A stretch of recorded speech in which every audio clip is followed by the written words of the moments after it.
Well, welcome back, everyone, to OpenLine. Talking about a business that affects a lot of people, that is not very heavily regulated, that Ray Crocker here, who is a veteran in the repo industry, says should be more regulated, and has concerns about the impact that has on all of us, particularly those who have interactions with repo companies. Now, I want to get into kind of the window of what you do. What do you do when you get an assignment? It comes from, I guess, a bank or a car dealership or whatever. They call you up and they say, we have somebody who hadn't paid, can you go pick up this or that? Well, they'll send us an assignment. It could be anybody, credit union, leasing company, anything. The perspective on this industry is that anything that can be financed or leased can be repossessed. So you think about that. Well, it could be equipment in a delicatessen. It could be the workout equipment in a gymnasium. Oh, wow. And it can be an engineering company. And I've done all of those, believe me.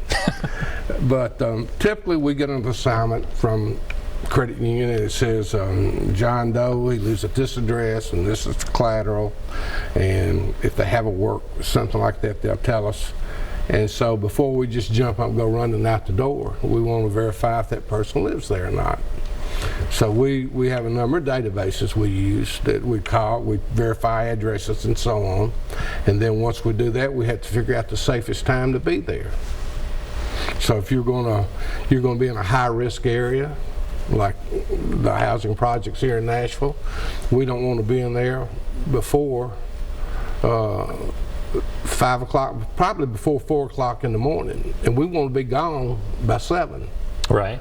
Because it's safer, and we need to know how to get in there and the safest way out. Because, you know, it's high risk. You know, we know that there's a lot of drug dealing going on there, and a lot of people, when they get out of these clubs, they go over there to buy their marijuana, whatever it is they get, and usually the drug dealers are off the street by 3:30 or 4 o'clock. So that's when we can come in, and it's a lot safer for us. Have you had someone pull a gun on you? We've had a lot of guns pulled on us. I bet. We've been shot at where they hit the vehicle twice. We've been shot at where they hit the wrecker twice. One guy actually came out with a target pistol and went down on one knee and shot through the license plate of the car, went through the back of that, went through the back seat, and it lodged in the driver's seat in the back of that. And then one that came through and hit this side of him on the head coming through the back window, and this side over here. And it's scary, you know. You don't know what people are going to do. And the main thing about our business is sales. It's not selling your service to the clients. When you have to, a lot of times these people's got their cars in garages, locked behind a fence, so and you have to make contact with them. You got to sell them on walking to work. You got to sell them to find another way to get to church or go to the store, because you're taking their own transportation. And it makes it tough. It really does. I bet it does. Yes. All right, let's take a call here. Let's go to Christine. Hello, Christine. Yes. Hi, go right ahead. Okay. I had paid my car note. I had paid part of it, and then I paid the rest of it on a card. And I had a receipt, and they came and repossessed my car anyway. Now, the fellas were like really nice. They were like, would you please clean out your car?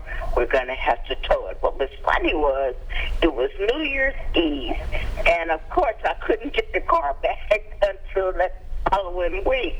But the fact that I had a receipt, they took it anyway.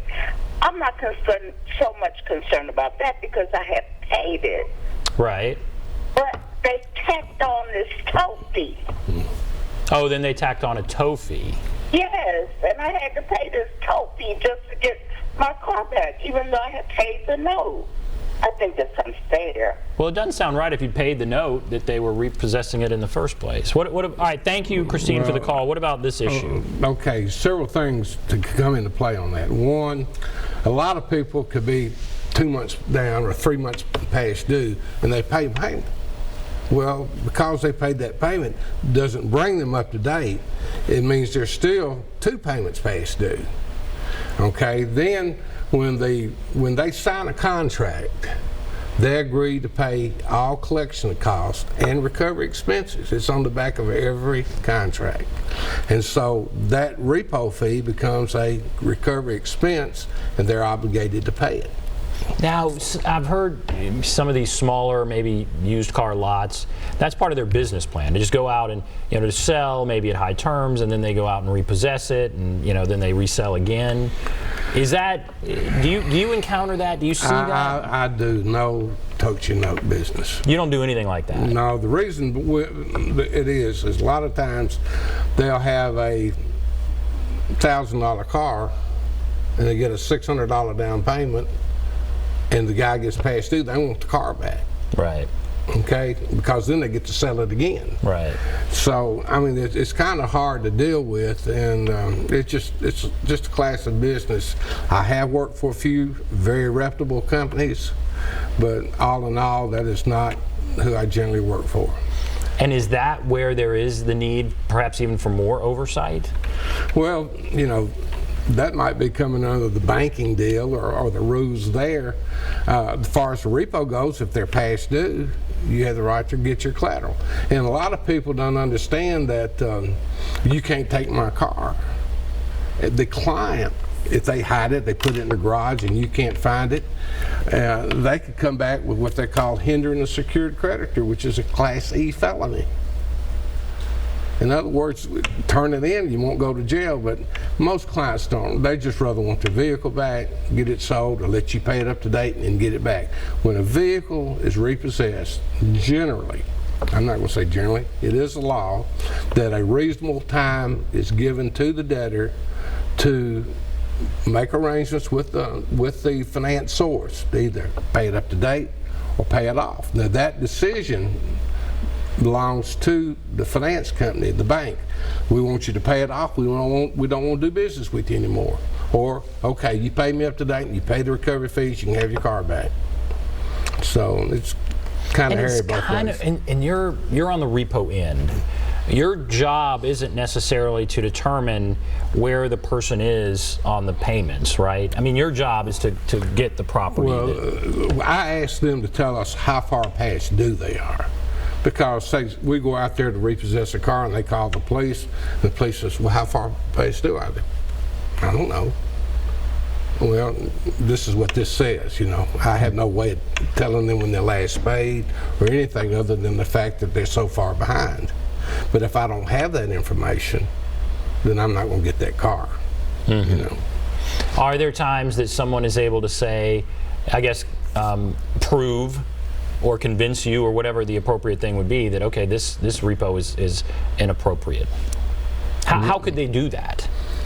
Well, they can say I'm up to date. But they can't. Are you at that point a judge as to whether they're up to date? No, I have to take it at my client's word that they're past due. Right. Because just about everybody I repo says they're up to date. And then, okay, all right, I guess we have to take a break. If you want to call in, there's again the number, 615-737-PLUS, 615-737-7587. But I want to come back and talk about some of the rules that you do follow and that reputable repo people should follow, and that I guess are often broken. But we'll talk about some of those rules. Take a break, be back right after this.